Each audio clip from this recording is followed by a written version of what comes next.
Warning, what you're about to see is pretty gross. What's he using to head it? It's a big slotted mallet. So with orthopedics, it's a lot of drills, a lot of mallets. It's almost like woodworking in a way. Viewer discretion is advised. I am in the waiting room of Dr. Kevin Debiparshad. He specializes in limb lengthening surgery. Initially, it was used for correction of deformities. If you're born with a shorter leg, if you get into a car accident and you lose part of your leg, we're able to get the area to heal as well as lengthen it to correct that deformity. Now, as technology has gotten better, implants have gotten better, it's become more minimally invasive to do the process.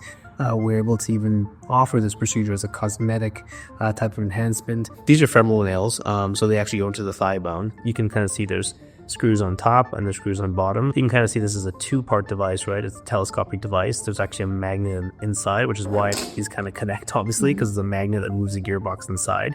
We have a remote control that is actually also a magnet that spins the magnet inside. The patient takes with them and can control the implant with this. That allows the implant to actually move. Typically in a femur, we may lengthen that bone about 1 millimeter or so a day.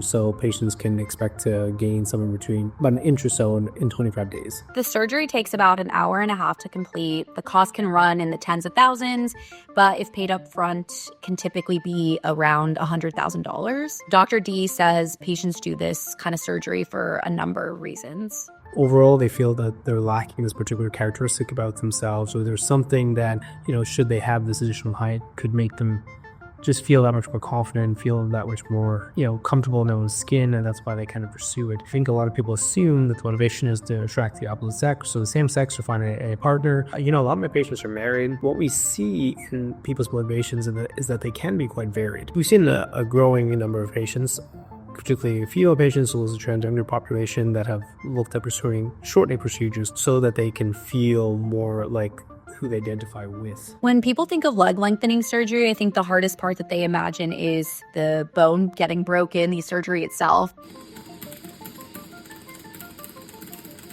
So see this kind of darker shade right here? This darker shade is coracle bone. That's why you hear a lot of bone shatter. We're trying to thin this out to make room for this implant.